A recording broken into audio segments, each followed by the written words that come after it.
Cérémonie organisée à l'occasion de la journée nationale à la mémoire des victimes des crimes racistes et antisémites de l'État français et d'hommage aux Justes de France. Cette cérémonie va débuter par l'interprétation de Nuit et brouillard par Nathalie Nico, soprano.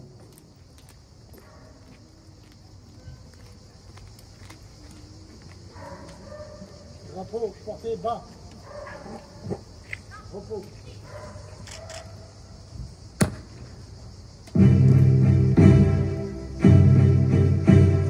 Ils étaient 20 et 100, ils étaient des milliers, nus et maigres tremblants dans ces wagons plombés qui déchiraient la nuit de leurs ongles battants. Ils étaient des milliers, ils étaient 20 et 100. Ils se croyaient des hommes, n'étaient plus que des noms. Depuis longtemps leurs dés avaient été jetés. Dès que la mer tombe, il ne reste qu'une ombre. Ils ne devaient jamais plus revoir un été.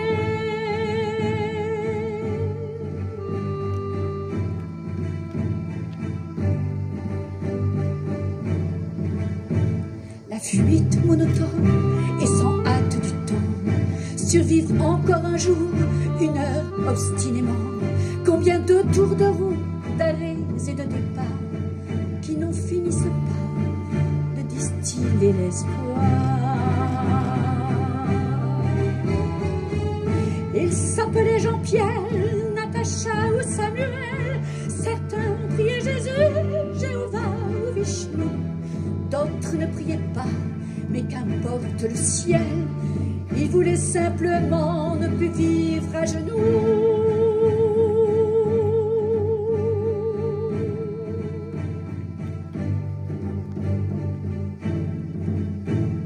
Ils n'arrivaient pas tous à la fin du voyage. Ceux qui sont revenus peuvent-ils être heureux? Ils essaient d'oublier, étonnés qu'à leur âge, les veines de leurs bras soient devenues si bleues. Les Allemands guettaient du haut des miradors. La lune se taisait comme vous vous taisiez, en regardant au loin, en regardant dehors. Votre chair était tendre à leurs chiens policiers.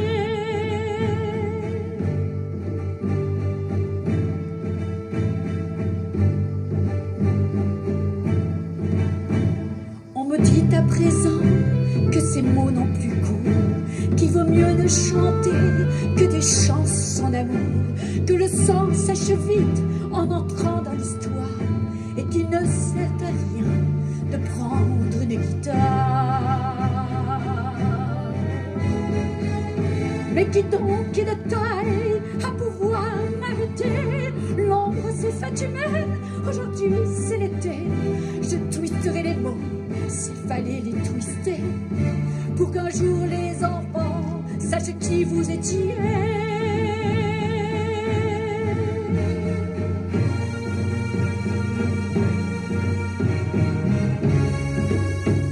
Vous étiez 20 et 100, vous étiez des milliers, nus et maigres tremblants dans ces wagons plombés qui déchiriez la nuit de vos ongles battants. Vous étiez des milliers, vous étiez 20 et 100.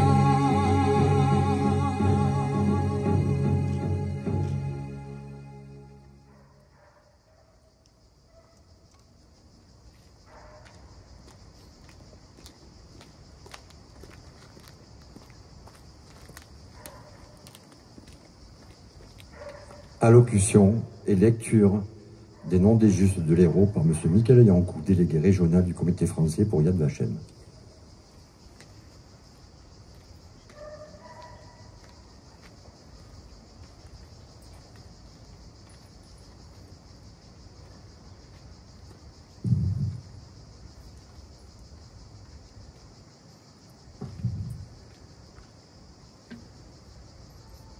En 1942, M. Camille Ernst, dit Charles Herlier dans une lettre de 1971 à Yad Vashem, nous a prévenu chaque fois que des arrestations à l'encontre des Juifs étrangers étaient décidées. De ce fait, il s'est avéré que dans le département de l'Hérault, il y avait le plus petit pourcentage d'arrestations de juifs par rapport aux autres départements de la zone non occupée. M. Camille Ernst a été sommé de se justifier vis-à-vis du gouvernement de Vichy pour son inefficacité sur le plan de la persécution antisémite. Livré à Vichy et aux autorités occupantes, il fut déporté à Dachau. Survivant à l'enfer concentrationnaire, Camille Ernst fut nommé par Yad Vashem le 10 novembre 1971, juste parmi les nations. Figure paradigmatique de la Seconde Guerre mondiale et de la Shoah à Montpellier, aux côtés d'Henri Chili, Marc Bloch ou encore Georges Charpak, il est le contre-exemple parfait de Maurice Papon. Personnalité d'exception, il est une fierté française en des temps de nuit et brouillard où l'inhumanité de l'homme éclatait au grand jour. Si un homme se révèle dans l'adversité, nul doute que Camille Ernst fut un grand homme. La municipalité montpelliéraine et la préfecture de l'Hérault ne se sont point trompées en inaugurant dans les années 2010, par le biais d'Hélène Mandrou, maire honoraire ici présente, et Claude Balland, ancien préfet du Languedoc-Roussillon et ancien préfet de l'Hérault, un squat Camille Ernst dans le quartier Beaux-Arts Boutonnais et la cour de la préfecture de l'Hérault. Juste parmi les nations, juste de France. La région Occitanie, dans son désir de mettre en lumière avec le comité français pour Yad Vashem les justes occitans, offrira prochainement des plaques mémorielles dans chaque commune ayant abrité des justes, des Chassidei Yomot HaOlam. Et que dire de la plaque à venir de la ville de Montpellier qui inaugurera prochainement, Michael Delafosse, maire de la ville, la liste des déportés juifs de Montpellier et du département de l'Hérault. Il est important de se souvenir, en une période de renouveau antisémite, où la haine du juif, la peur du juif, la judéophobie, l'obsession des juifs et d'Israël, en un mot l'antisémitisme, s'offre en France, en Europe et dans le monde une nouvelle jeunesse. Remercions à nouveau Michael Delafosse, maire de la ville de Montpellier et président de la métropole, pour avoir inauguré le 29 novembre 2024 le parvis Marc Bloch devant l'université Montpellier Paul Valéry, rendant ainsi hommage à l'historien médiéviste, résistant à Montpellier, aux côtés de Vermeil et au sein du groupe Liberté. Son rôle surtout de patron des mouvements unis de résistance de Lyon le perdit. Le 16 juin 1944, parmi 30 prisonniers du fort de Montluc, Marc Bloch fut fusillé dans une prairie près de Saint-Didier-de-Formans. La dernière image assez floue que je conserve de mon père, écrira son fils Étienne, est celle d'un monsieur emmitouflé dans son pardessus, sur le quai de la gare de Montpellier, un jour de décembre 1942. Rappelons que Marc Bloch, la personnalité juive de la Seconde Guerre mondiale et de la Shoah, probablement la plus paradigmatique, médiéviste probe, rigoureux, subit les affres de l'antisémitisme, ce poison subtil, contagieux, polyfiltrant. Frappé par les lois de Vichy, lui, si français, décoration de 1914 et mobilisation volontaire en 1939, fut exclu de la fonction publique en octobre 1940, puis relevé de déchéance pour services exceptionnels rendus à la France.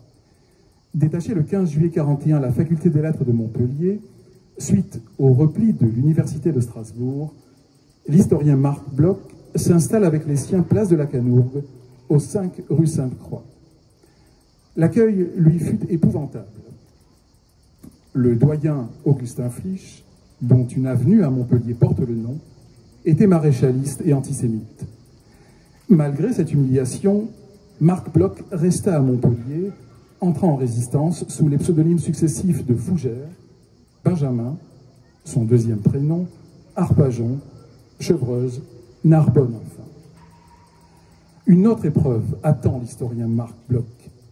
Ses candidatures au Collège de France se heurtant à un mur, il a pu écrire « Les coups qui m'auront atteint le plus profondément sont des balles non point allemandes, mais françaises. » Dans sa lettre testament de mars 1941, s'il refusait en non-croyant, je cite, « que fussent récitées les prières hébraïques sur sa tombe », en revanche, il disait « J'affirme donc, s'il le faut, face à la mort, que je suis né juif. » Dans un monde assailli par la plus atroce barbarie, poursuit-il, la généreuse tradition des prophètes hébreux, que le christianisme en ce qu'il eut de plus pur, repris pour l'élargir, ne demeure-t-elle point une de nos meilleures raisons de vivre, de croire et de lutter? À Montpellier, Marc Bloch participe à la création du mouvement Combat en zone sud, que rejoignent Pierre-Henri Teitgen, Jean-Rémy Palanque, et il retrouve son collègue de Strasbourg, le germaniste anti-nazi Edmond Vermeil de Congénie, révoqué en 1942. Ils se réunissent dès 1941 dans le cercle d'études de Montpellier, occupé au renouveau de la France. Juifs, combattants, résistants, ils nous inspirent aujourd'hui, en ce 80e anniversaire de la libération de Montpellier. Ils nous guident pour réaffirmer la place, le rôle du juif dans la société française, présent depuis des temps immémoriaux dans l'ère hexagonale, consubstantielle de l'histoire de France, tout juste freinée par les édits d'expulsion des monarques français du XIVe, le juif, premier émancipé en Europe, s'intégrant harmonieusement en France courant XIXe, participant au combat des idées, fin XIXe, début XXe, versant son sang pour la patrie en 14-18 et 39-45, le juif de France, le Tsarfati, ainsi appelé au Moyen-Âge, et aujourd'hui à Tibériade, l'une des 4 villes saintes du judaïsme liée à la Jérusalem du Languedoc, appellation de Montpellier par Benjamin de Tudel, dans son carnet de route, le Sefer Hamasaot. Tibériade, liée donc à Montpellier, Ir-Ha'ar, par la mémoire de Maïmonide. Rappelons aux ignorants qu'il est enterré dans la ville de Tibère. Le juif français se trouve à la croisée des chemins. Sa présence remise en question. Heureux comme un juif en France, cette expression des juifs ashkénazes semble bien loin. Et pourtant, le juif et la France, c'est une histoire d'amour avec des temps fastes et des temps plus obscurs, mais c'est une histoire dont l'écriture se poursuit aujourd'hui et se poursuivra demain, à l'image des Juifs de Montpellier et du Languedoc. Le futur espace muséal de la rue de la Barralerie, autour de la pièce centrale du mikvé médiéval, patrimoine hébraïque lapidaire, en sera la vigie, le témoin. N'est-ce pas, cher monsieur le maire, cher Michael, cher Élie, cher Alain? Liste des justes de l'Hérault. Achard, Albert et Louise, Montpellier. Alram, Madeleine et Léopold, 7. Anglade, Albert et Marie, Seyro-Cozels. Babut, Suzanne, Montpellier. Baldi, Louise, Béziers. Botte, Achille, Agde. Beille, Césarine, Nissan-les-Ansérunes. Beille, Germaine, Antoine et Ernest, Nissan-les-Ansérunes. Bonafous, Henri et Adrienne, Bédarieux. Bringuier, André, Montagnac. Le pasteur Charles Cabanis, Bédarieux. Canac, Marius, Sylvie et Odette, Montpellier. Carayol, Laetitia et Répian. Carros, Nicole, Louis, Paul et Paul au féminin, Agde. Courouna, Jean-Marie, Clermont-Lérault. Camille, Ernst, Montpellier. Fabre, Mathilde, Bédarieux. Gassé, Gabriel et Répian. Granal, Pierre et Rose, Montagnac. Jolie, Jeanne et Joseph, Agde. Juncker, Marie, Béziers. Martin, Jacques et Jacqueline, Ganges. Mona, Louis et Henriette, Ganges. Mopti, Pierre, Montpellier. Olivès, Laurent et Suzanne, Montpellier. Payarès, Marie-Antoinette, Jean et René, devenus Parisel, Agde et Montpellier. Pascal, Georges et Lucie, Ganges. Perrin, Léonie, Montpellier. Poujol, Lily et Paul, Montpellier. Roche, Paulette, Montpellier. Simon, Raymond, Béziers. Valat, Edmond, Ganges. Vergne, Hortense et Louis, Florensac. Et enfin, Villaré, Louis et Yvonne, à Bédarieux. Drapeau porté bas. Drapeau.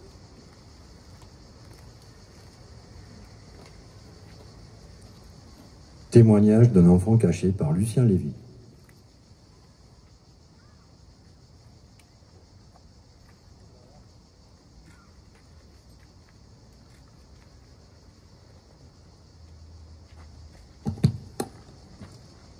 Monsieur le préfet, monsieur le maire, ainsi que toutes les personnalités présentes ici. Je tiens à vous remercier de me recevoir, de me permettre de dire un petit mot.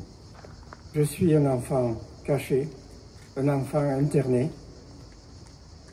Merci. À l'âge de 8 ans, je suis né à Bayonne d'un père juif et nous avons été raflés et donc nous sommes allés à Mérignac, dans le camp de Mérignac et dans le camp de Drancy.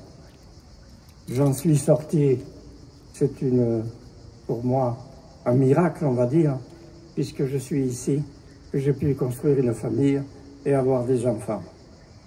Je serai bref parce que je sais que je ne suis pas le seul à vouloir témoigner. Je vous remercie de m'écouter.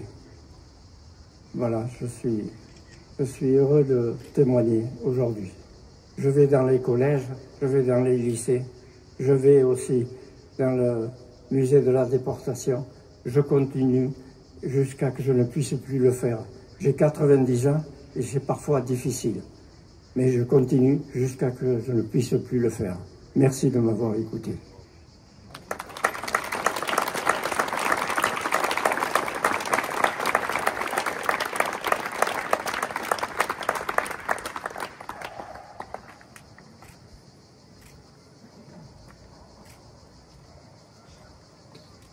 Allocution de M. Alain Zimmermann, président du consistoire de Montpellier.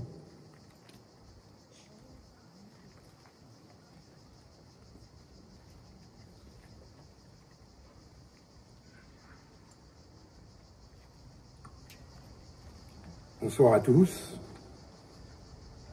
Je ne suis pas président du consistoire de Montpellier, mais président régional. Voilà. Je salue mon ami Jean-Didier Lévy, qui est le président de Montpellier. Au matin du 16 juillet 1942, 13 152 personnes, dont 4 115 enfants, étaient arrêtés par des policiers français dans le cadre de l'opération funeste intitulée « Vent printanier ». Les adultes sans enfants furent directement amenés à Drancy, les autres rassemblés au Vélodrome d'hiver, prison provisoire à ciel ouvert et antichambre de la mort. Durant 5 jours, tous durent survivre dans la promiscuité, sans nourriture et avec un seul point d'eau avant d'être conduits vers les camps de Drancy, Bonne-la-Rolande ou Pithiviers. Ultime halte avant l'enfer, à savoir le camp d'extermination d'Auschwitz-Birkenau. Ce jour-là, la France, patrie des Lumières et berceau des droits de l'homme, a commis l'irréparable, l'innommable, l'indicible, comme cela fut reconnu avec force par le président de la République, Jacques Chirac, il y a tout juste 30 ans, dans son discours anthologique du 16 juillet 1995. Contre toutes ces valeurs, la France s'était alors perdue en livrant délibérément et honteusement les victimes à leurs bourreaux. Aujourd'hui, nous honorons donc la mémoire de ces 13 152 personnes et à travers elles les 76 000 déportées de France, raflées et déportées au seul motif qu'elles étaient juives. Partout en France, nous nous recueillons pour nous souvenir de leur tragique destin, car il ne peut y avoir d'oubli pour celles et ceux qui furent victimes de la barbarie nazie, au risque qu'elles ne finissent par mourir un peu une seconde fois. Aujourd'hui, plus que jamais, nous devons donc nous souvenir de leur tragique destin, poursuivre le travail de mémoire et transmettre leur histoire aux jeunes générations. Ce combat est aussi impérieux que nécessaire. Aujourd'hui, plus que jamais, l'école de la République, dont la mission est d'éduquer et de donner des clés de lecture, ne peut pas non plus faire l'économie de cet enseignement à nos enfants. Surtout cette année encore, l'antisémitisme continue hélas à faire des ravages, exacerbé par l'antisionisme et par la douloureuse guerre qui accourt au Proche-Orient, alors même que 50 otages sont toujours détenus par le Hamas dans la bande de Gaza après plus de 640 jours d'une effroyable captivité. À ceux qui se sont emparés au sein de l'extrême gauche d'un conflit qui les dépasse, dans le but d'embraser le pays, en tentant de dévoyer l'an dernier des scrutins déterminants pour l'avenir de la France et même de l'Union européenne. Nous rappelons que l'antisémitisme, surtout s'il est paré des habits de l'antisionisme, est aujourd'hui un délit dans notre pays. un délit que nous ne cesserons jamais de dénoncer et de combattre ardemment. À ceux qui tentent enfin de faire vivre leurs idées nauséabondes en cherchant à exclure plutôt qu'à unifier, nous redisons que la France est grande et belle de par sa diversité et son ouverture à l'autre. Zahor al-Tikar nous enseigne la Torah. Souviens-toi, n'oublie jamais, souvenons-nous ainsi toujours et chaque jour, à chaque instant et en tout lieu. Puissions-nous longtemps continuer à faire œuvre salutaire pour transmettre la mémoire de cette sombre page de notre histoire, symbole de l'abandon de la France éternelle, la France que l'on aime, que nous continuerons à aimer, berceau des droits de l'homme, tout autant que terre d'asile. Je vous remercie.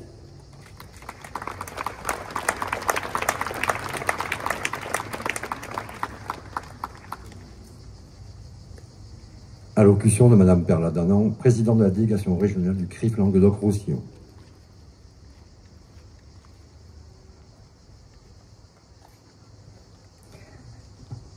Monsieur le sous-préfet Félix Thibault, Michael Delafosse, cher ami, maire de Montpellier, président de la métropole, mesdames et messieurs les parlementaires, les élus, les représentants du monde académique et judiciaire, mesdames et messieurs les consuls et les représentants des cultes, je veux pointer ici la présence du culte musulman, du Conseil du culte musulman et des représentants du Consulat général du Maroc, fondamental puisqu'on va parler de futur et de fraternité.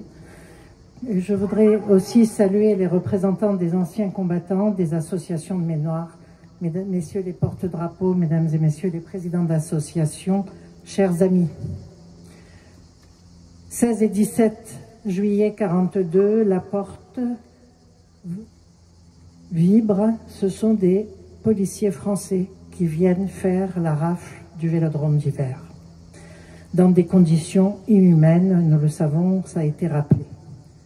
Oublier les circonstances qui ont conduit à ces assassinats, c'est renoncer à se protéger de la répétition de l'histoire. Je fais allusion à la propagande, à la diabolisation des Juifs, à leur déshumanisation, ce qui a rendu indifférents de nombreux Français quand les trains sont passés.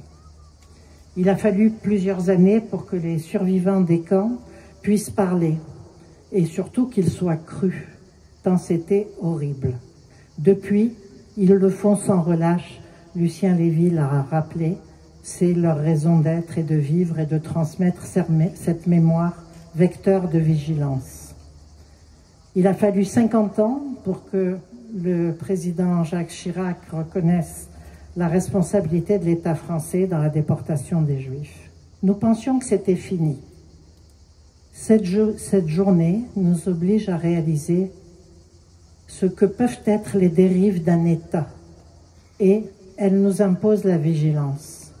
Rendre hommage à ces justes parmi les nations, ces anonymes qui ont laissé pour l'éternité un message d'espoir en l'homme, ils ont privilégié la fraternité et le courage. En effet, l'ampleur de la Shoah n'a pas été due aux seuls nazis, comme l'ampleur de l'antisémitisme actuellement n'est pas due aux seuls antisémites. Les indifférents ont leur part de responsabilité. Ceux qui détournent la tête, ceux qui ne voient rien, ceux qui ne font rien. C'est ensemble que nous pourrons lutter contre ce fléau qui s'insinue pour fracturer la cohésion sociale française. Cette année, les Juifs de France ont conscience d'être à un tournant pour tous les Français du reste. Si les Juifs sont victimes de l'antisémitisme croissant, on l'a vu, ce sont les valeurs de la République qu'on assassine. Les actes antisémites se multiplient, les références à Hitler également, de façon très décomplexée. Je voudrais citer la dernière dans une institution publique, un tag. « Je suis heureux aujourd'hui comme un juif qui a raté son train ». Hommage à Adolphe H. Donc, pour l'instant, la personne qui a signalé le tag a vu son contrat non renouvelé. Donc, c'est un monde à l'envers qui nous inquiète. Je voudrais dire aussi que je remercie nos présidents de l'université et doyens qui sont ici présents parce qu'ils résistent chaque jour à l'instauration de la haine au sein des amphithéâtres et au sein des universités. Et malgré ça, nos étudiants, nos élèves vont en classe et vont à la fac avec la boule au ventre, je les cite. Les sanctions sont trop faibles, elles sont vécues comme des encouragements à continuer. Je veux faire ici appel aux tribunaux et à nos juges pour qu'ils comprennent la valeur préventive qu'ils ont, le rôle préventif qu'ils ont et la valeur de leur message à travers des sanctions justes, immédiates et fermes. Le 7 octobre, après la guerre avec le Hamas, après le pogrom du Hamas, les actes antisémites ont tout de suite augmenté, même avant l'attaque d'Israël. Ça a permis de libérer les actes antisémites envers les Juifs de France comme complices, je mets des guillemets, n'est-ce pas, du massacre du Hamas. Pour la première fois, depuis la libération de notre pays, nous disons qu'un antisémitisme d'État pourrait réapparaître. On entend plusieurs slogans anti-juifs en direct, directement, dans la bouche de décideurs politiques. Pour la première fois, nous avons vu des politiques attiser la haine et l'islamisme, voire le communautarisme, en utilisant le conflit israélo-palestinien comme faux-nez, dans l'espoir de soulever la rue pour des raisons électoralistes dont les Juifs paient le prix déjà. Les Juifs de France sont inquiets, ils sont sidérés, ils ont besoin d'être compris, soutenus, entourés. Ils se demandent si leurs enfants pourront vivre sereinement en France leur judaïté, je dirais même en sécurité. Ils ont besoin du refus de l'indifférence par les autres Français. C'est ainsi que nous vaincrons la haine ensemble dès les premiers signaux anti-juifs. Nous vivions autrefois avec une menace de quelques fanatiques radicalisés. À présent, c'est nombre d'associations, nombre de politiques, je devrais dire de politicards, qui trouvent que les Juifs sont des cibles légitimes puisqu'ils sont soutiens du peuple israélien et de l'existence d'Israël. Attiser la haine est devenu un levier de recrutement de militants. Une déviation qui fait recette quand on est désinformé ou influencé par la haine en ligne.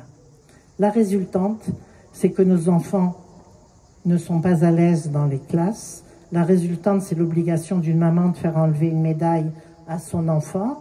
Tant pis pour la transmission et l'identité. La résultante, c'est le devoir d'enlever une mezouza à la demande des voisins apeurés ou de changer son nom sur l'interphone. C'est quotidien, ce que je cite là. La résultante, c'est d'éviter la place de la Comédie pour ne pas être interpellé et traité de complice d'assassins. Ici, à Montpellier. Devant ce constat de flambée de l'antisémitisme, c'est ensemble que nous pourrons réagir chacun à son niveau, comme l'ont fait les justes à l'époque. J'incite chaque décideur à devenir acteur de ce combat. À l'école, au collège, au lycée, à l'université bien sûr, dans le monde professionnel également. Je veux remercier la police, les forces de l'ordre, la gendarmerie, la préfecture, la mairie pour leur vigilance, pour faire en sorte que la communauté juive ne se replie pas, pour faire en sorte qu'elle puisse continuer à vivre avec des hommes en armes devant les événements, mais c'est toujours ça. Donc, je voudrais dire à tous ces gens que nous gênons, que nous n'allons pas nous replier, nous n'allons pas baisser les bras. C'est une démarche exigeante. L'éducation, la sensibilisation, le signalement, la sévérité des sanctions, l'examen de notre arsenal juridique quelquefois est de mise à présent. Nous n'allons pas baisser les bras et nous comptons sur tous les décideurs pour faire en sorte que nous ne glissions pas imperceptiblement vers un judaïsme d'ambiance, un antisémitisme d'ambiance contre un judaïsme français qui a toujours eu sa place ici. Ne restons pas repliés dans notre périmètre, c'est ce que je dis à toutes nos associations. Ne laissons pas faire, car le laxisme tue indirectement. Les Français de France et les Juifs français doivent pouvoir vivre tout comme chacun dans un État laïque. Nous ne pouvons permettre de demander à chacun de nous tenir en son rôle de vigilance, mais nous demandons vraiment au maximum de personnes de le faire. C'est la vigilance de chacun qui permettra de lutter contre les obscurantismes, contre le racisme, contre l'antisémitisme et la xénophobie. Ce message est extrêmement important car nous sommes dans un tournant. Je voudrais dire que quand je parle de parti politique, c'est un parti à 3 lettres, la France indigne, et je voudrais dire que les propos qui sont tenus sont carrément des cibles posées sur le dos des Juifs de France. Donc, à un moment donné, notre arsenal juridique a besoin d'être complété, si je peux me permettre cette suggestion, par une loi qui différencie la liberté d'expression plus que précieuse et l'appel à la haine, et également par une loi qui parle de trahison pour des élus de la République qui vont à l'encontre des valeurs de la République, comme pour les militaires. Je vous remercie.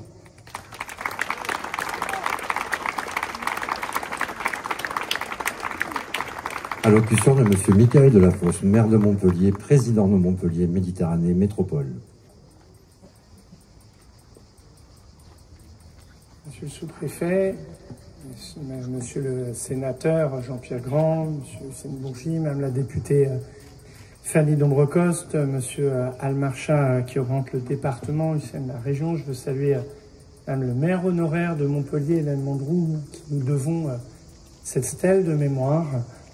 L'action a été évoquée par Michael. Je veux saluer les autorités militaires qui sont présentes ici, les autorités civiles, nos pompiers, nos gendarmes, nos policiers, nos soldats. Saluer les 2 présidents d'université de Montpellier, M. Philippe Auger et Mme Anne Fraisse, M. le représentant de Mme la rectrice qui est présent. Saluer les doyens ici présents.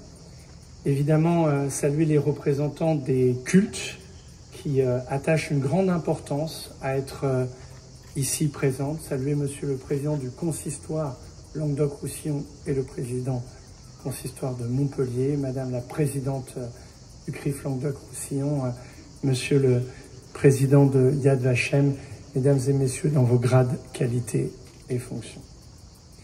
Nous sommes ici le 16 juillet.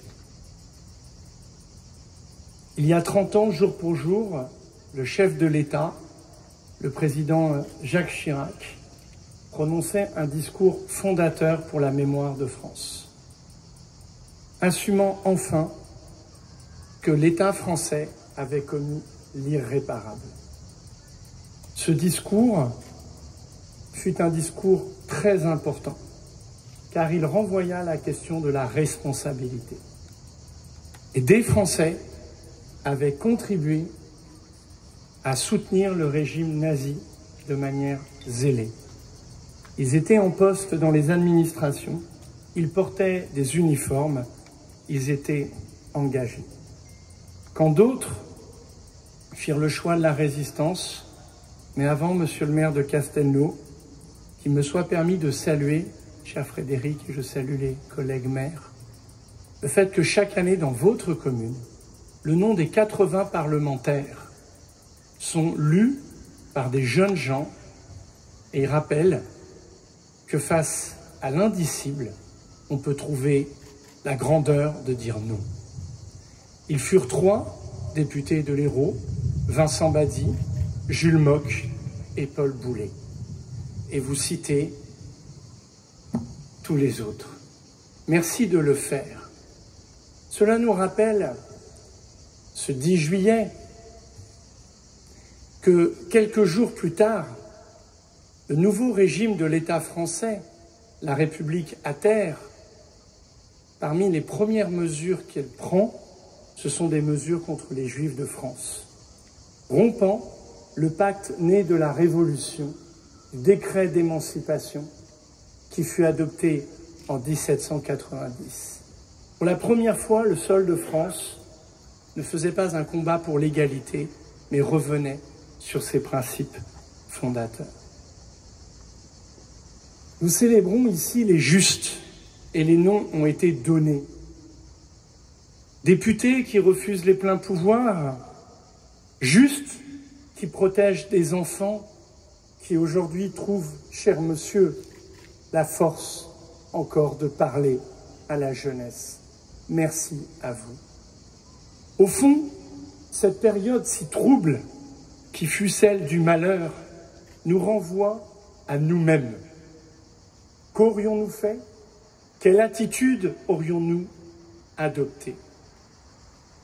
Dans la mémoire de la ville, nous travaillons pour remettre en lumière des noms oubliés qui nous sont ceux du courage. Celui de Marc Bloch, nous étions ensemble, Madame la Présidente de l'Université.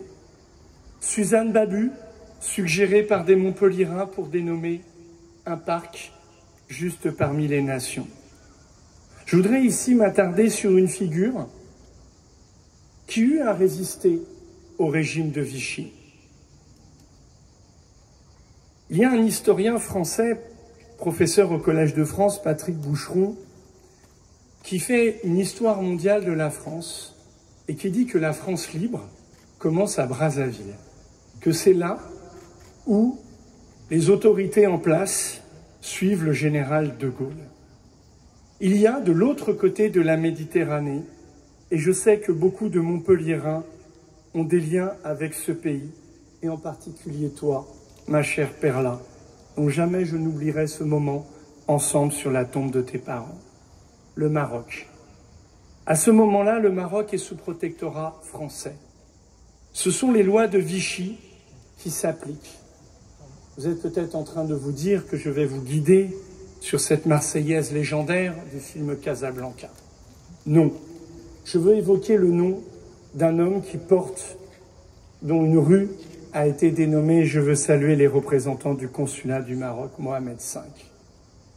Il ne s'agit pas pour nous, ici, d'avoir honoré un souverain d'un pays ami, le Maroc, mais d'honorer un souverain qui a su dire non aux lois de Vichy sous protectorat.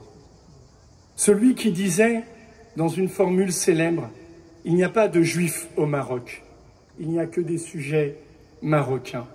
Celui qui refusa de signer 2 lois qui restreignaient l'accès aux professions et aux écoles des Juifs du Maroc, qui refusa que ceux-ci furent assignés dans des ghettos.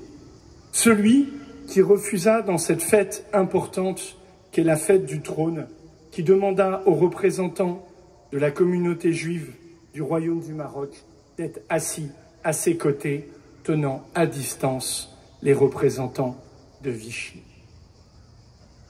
J'évoque ici la figure de Mohamed V, qui peut apparaître lointaine, n'appartenant pas directement à notre histoire nationale.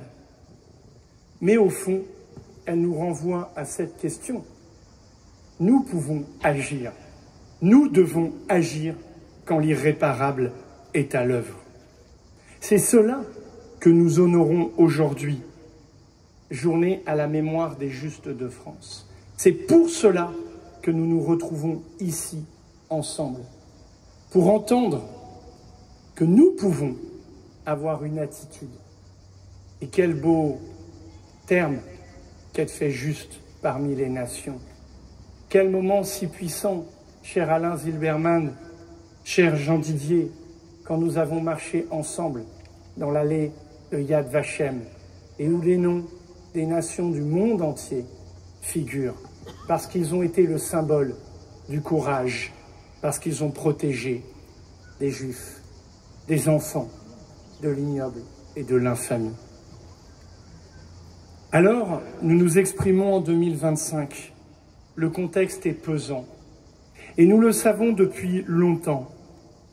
Notre monde n'en a toujours pas fini avec l'antisémitisme. Il est d'un venin qui ressurgit à différentes époques. Récemment, le président de la République a décidé que le 12 juillet serait un moment d'hommage à Alfred Dreyfus. Ça nous rappelle l'antisémitisme français de la fin du XIXe siècle. Ici, Nous n'oublions pas combien l'antisémitisme, rappelons-le, envoya dans les camps de la mort 6 millions d'âmes humaines. Cela ne doit souffrir d'aucun relativisme, d'aucune ignorance. Et pour beaucoup ici, c'est la mémoire de vos familles qui sont évoquées. Nous honorerons, tu l'as dit, cher Michael, au moment de la célébration de la libération de notre ville, une plaque qui rappellera tous les noms à côté de la stèle à la mémoire des victimes des camps de la mort et des déportés où se trouve de la terre d'Auschwitz-Birkenau ramenée par mon prédécesseur Georges Frêche. Nous mettrons tous ces noms. Nous pourrons ainsi associer lors des cérémonies ces noms. Aujourd'hui, ils sont éparpillés dans la ville, ici, là, une plaque, pas toujours bien entretenue, et je m'en excuse. Nous faisons ce travail. Aujourd'hui, c'est vrai, il y a une résurgence de l'antisémitisme. Je veux le dire avec clarté, le 7 octobre a libéré tous les démons, fait tomber tous les tabous, au point qu'on peut parler d'antisémitisme résiduel, comme si la conscience républicaine, qui doit être la nôtre, nous oblige à toujours combattre, combien même il y aurait un seul acte d'antisémitisme, comme un seul acte de racisme. Mais je veux rappeler de manière pesante et triste que l'antisémitisme, depuis ce début du XXIe siècle, sur le sol de France, a tué. Il a tué à Toulouse, il a tué à l'Hypercacher, il a tué de nombreuses personnes. Et donc, notre devoir de vigilance doit être plein et entier. Je veux ici assurer à chacun de nos concitoyens l'engagement qui est le nôtre, résolu à combattre le racisme et l'antisémitisme. Je me souviens ému de ce rassemblement sur le parvis de l'Opéra Comédie, après la tragédie de la synagogue de la Grande Motte, pour laquelle nous devons tant à nos forces de sécurité qui ont évité le pire. Je me souviens aussi du rassemblement ici, devant la mairie, à la mémoire d'Aboubacar Cissé, lui-même, parce qu'il vivait sa foi musulmane, fut assassiné. Notre responsabilité de républicains, c'est précisément d'être de tous ces combats. C'est ce que le président Chirac, et moi qui suis un homme de gauche, je sais combien l'héritage des uns et des autres, quand il devient commun, est grand. Lors de son dernier discours, sa dernière allocution aux Françaises et aux Françaises, le président Chirac nous invitait à ne jamais composer avec le racisme et l'antisémitisme. Et il y est avec force ces deux combats-là. C'est donc le combat républicain qu'il nous faut en permanence mobiliser. Il est dans les mains des professeurs, il est dans la responsabilité des associations, que chacun ici soit salué. Il est évidemment dans la responsabilité de l'État qui engage les moyens de protection. Il est évidemment dans notre capacité à nous saisir de l'arsenal juridique. Et je veux dire ici, cela a été peu relevé, que quand un monsieur, on appelle ça maintenant un influenceur, déclamait sur les réseaux sociaux la négation des camps d'extermination et qui se prévalait du statut de professeur, j'ai fait, en tant qu'élu de la République, un signalement auprès de monsieur le procureur, et l'autorité judiciaire, avec le soutien de la police, a pu interpeller et déférer et faire une condamnation en première instance. Nous verrons la suite. Et la sévérité de nos lois s'est exprimée. Cela est mon rôle comme maire. Cela est le rôle de chacun.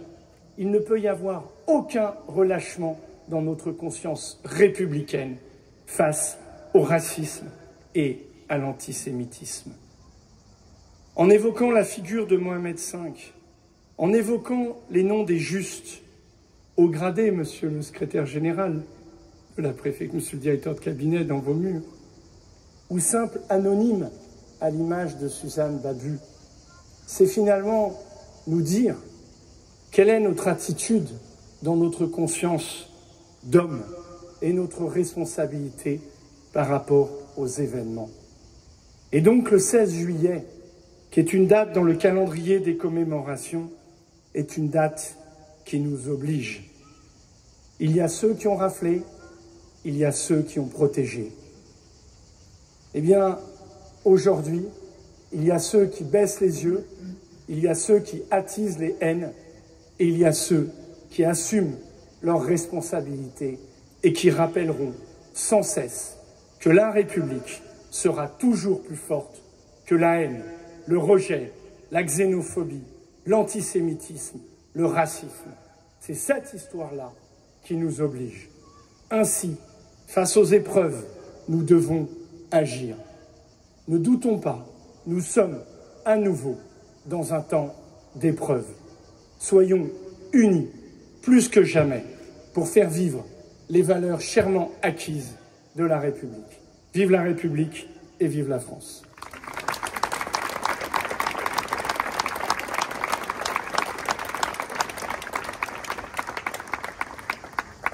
Message de Madame Patricia Miralles, ministre déléguée auprès du ministre des Armées, chargé des anciens combattants et de la mémoire, par Monsieur Thibault Félix, sous-préfet, directeur de cabinet représentant le préfet de l'Hérault.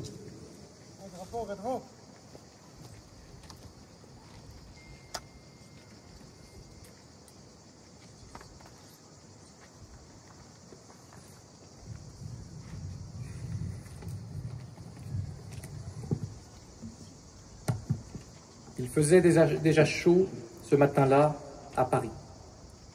L'été pesait lourd, écrasant, comme une menace sourde.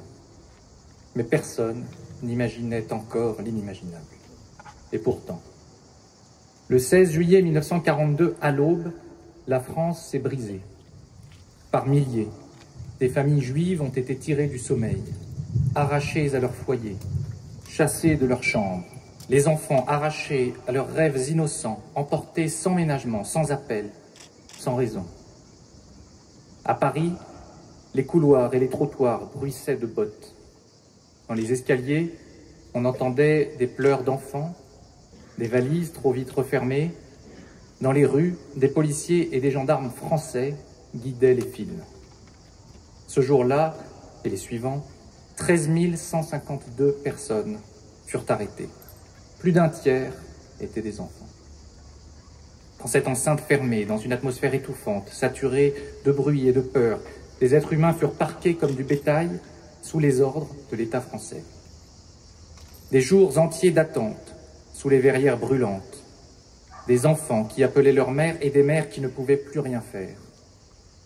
Puis, ce fut Drancy, Beaune-la-Rolande, les wagons avec du barbelé aux fenêtres et les pleurs des enfants qui peinent à recouvrir le crissement des trains.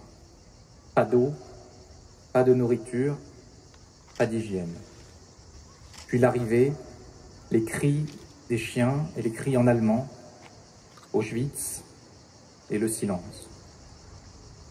Ils n'étaient pas coupables, ils étaient juifs. Et aujourd'hui, sur les places de nos villages, devant nos monuments aux morts, nous sommes réunis pour transmettre cette sombre page de notre histoire. Transmettre, c'est dire la vérité. La vérité, c'est que ce crime fut pensé par l'occupant nazi, mais avec le zèle des autorités françaises. Car la rafle du Veldiv fut une opération française, ordonnée par l'État de Vichy et menée par des policiers et gendarmes français.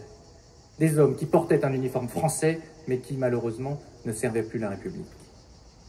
Cette faute irréparable, précédée par les lois anti-juives iniques du régime de Vichy qui s'étendirent de la métropole jusqu'à Alger, Tunis ou Casablanca, fut un manquement aux valeurs de la France. Et ce n'est que bien plus tard que cette vérité fut dite.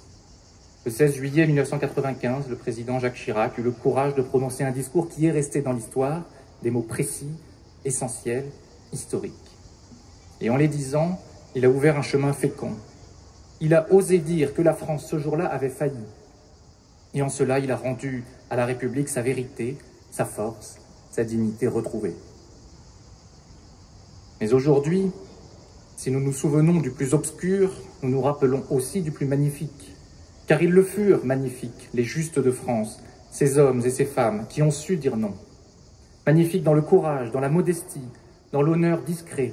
Ils ont offert une chambre derrière une armoire, maquillé des cartes d'alimentation, effacé des noms des registres, caché des enfants dans une ferme, dans une école, dans un couvent. Ils ont menti à leurs voisins, à leurs curés, à leur mère. Ils ont pris tous les risques et parfois ils ont tout perdu. Les justes sont la réponse de la conscience aux ordres de la honte. Ils ont incarné dans les ténèbres un honneur français.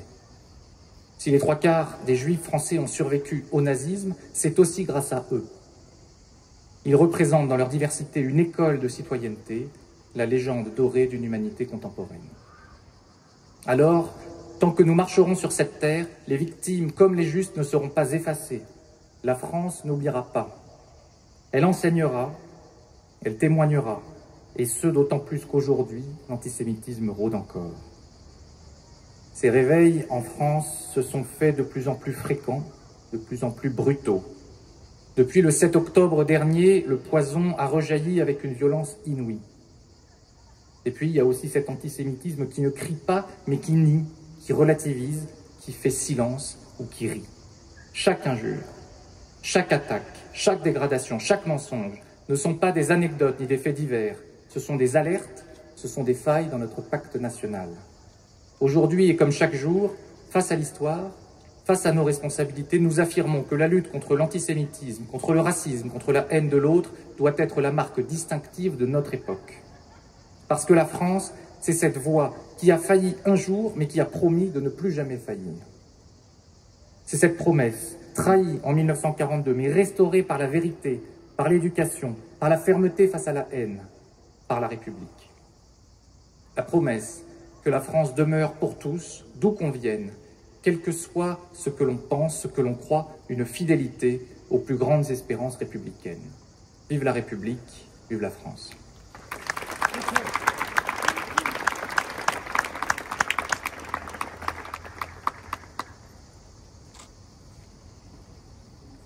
Chant liturgique par Alain Chicron.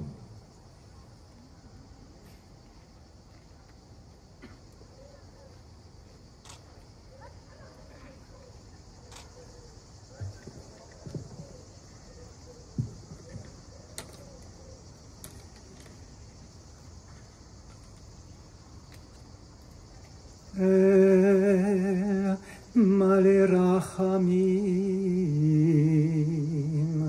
שוכן במרומים, המצא מנוחה נכונה על כנפי השכינה. במעלות קדושים, קדושים וטהורים, כזוהר הרקיע,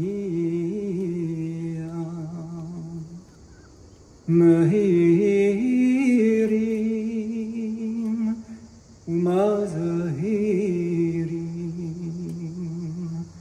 את נשמת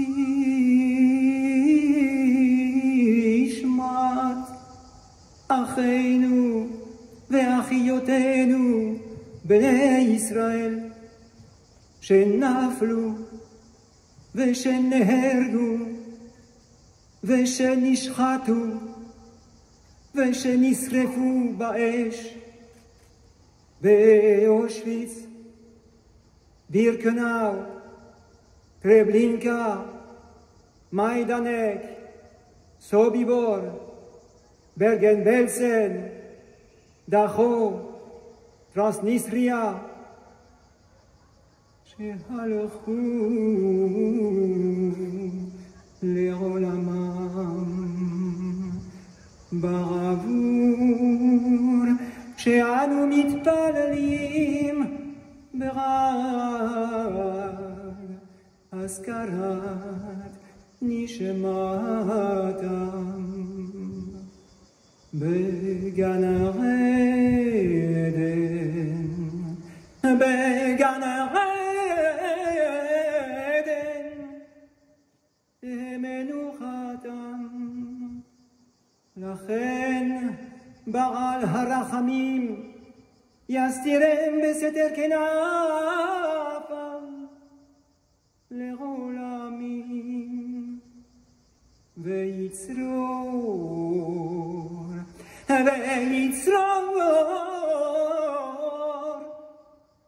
בצרור החיים את נשמתם. אדוני הוא נחלתם, וינוח על משכבם בשלום. ונאמר אמן.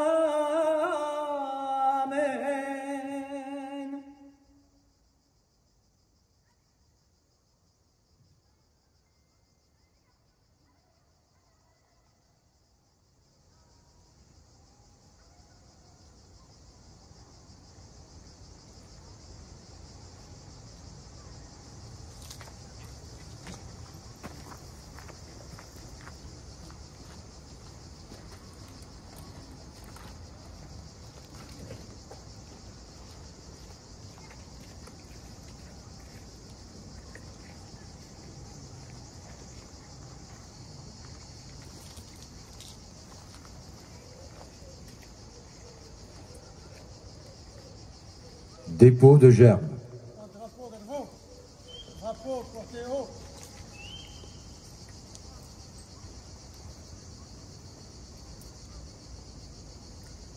Les représentants de la communauté juive de Montpellier et conseil représentatif des institutions juives de France.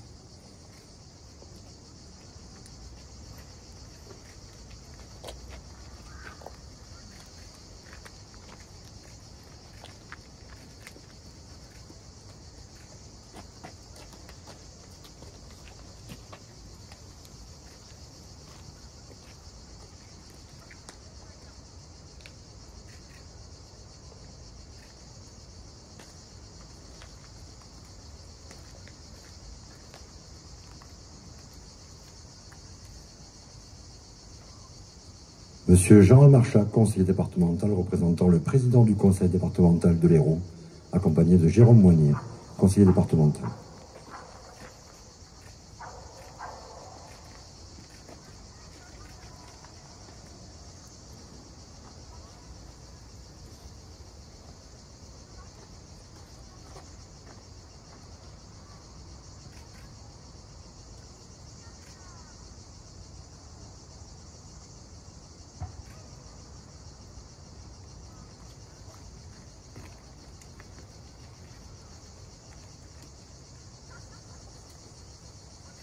Monsieur Hussein Bourgi, sénateur de l'Hérault, conseiller régional représentant la présidente de la région Occitanie, Pyrénées et Méditerranée, accompagné de Madame Freyss et Monsieur Auger, président de l'université.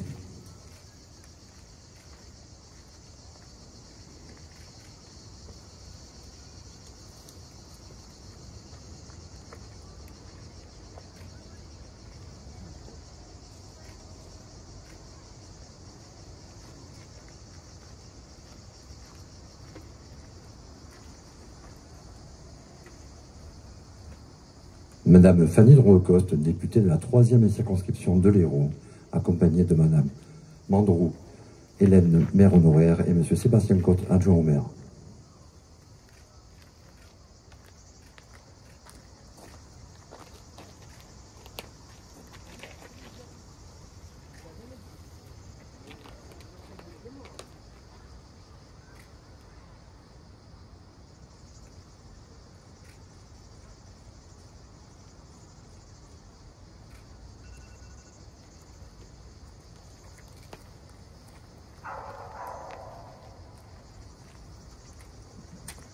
Monsieur Michael Delafosse, maire de Montpellier, président de Montpellier Méditerranée Métropole, accompagné de Monsieur Lucien Lévy.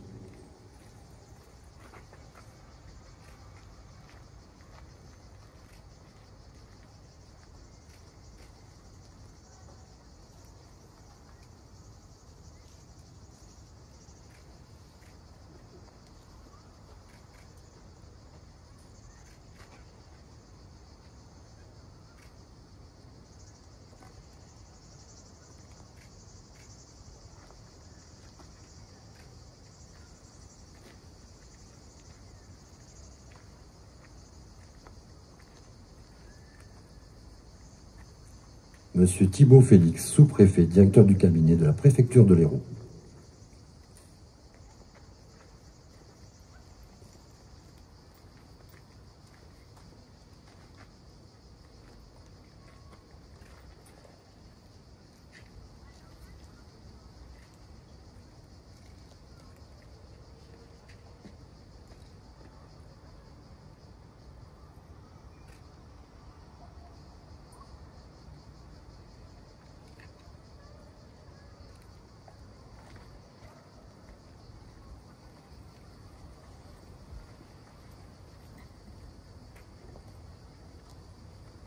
Aux morts.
Allons, enfants de la patrie, le jour de gloire est arrivé. Contre nous de la tyrannie, l'étendard sanglant élevé, l'étendard sanglant élevé. Entendez-vous dans les campagnes mugir ces féroces soldats? Ils viennent jusque dans nos bras, égorger vos fils, vos compagnes. Aux hommes citoyens, formez vos bataillons. Marchons, marchons, qu'un sang pur abeuve nos sillons.